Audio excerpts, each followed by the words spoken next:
All right, all of my new artists, this one is for you. Now listen up. Proportions don't matter, or at least they don't matter as much as you think they do. Check this out. So, conventional wisdom tells artists that the width of a face is 5 eyes wide, that you can fit one eye in between and one eye on either side of your head.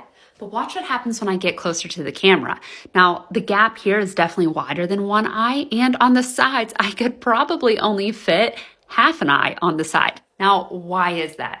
Well, because although our facial features aren't changing on a daily basis, the camera's relationship to your facial features are changing. So take a look. All right, both of these portraits are based on the same person. And in fact, the pictures were both taken on the same day at the same time. Now, they look wildly different, at least to me. Up here, you can definitely you can fit the width of an eye in between and on the sides.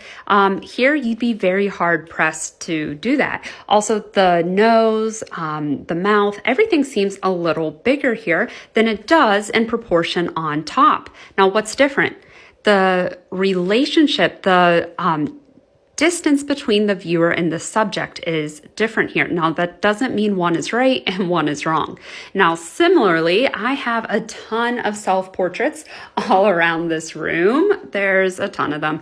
And in each one, the proportions are wildly different. Not one shares the same proportions as another, but that doesn't mean they're wrong.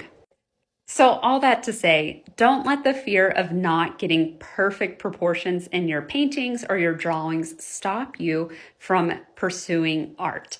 People reach out to me all the time, and that's the number one thing that they say. Their number one hiccup, the number one thing that's stopping them is that they can't get their proportions right. Well, unless you're painting a celebrity and you're going for photorealism, I promise you nobody's going to be able to tell because the proportions are always changing anyways.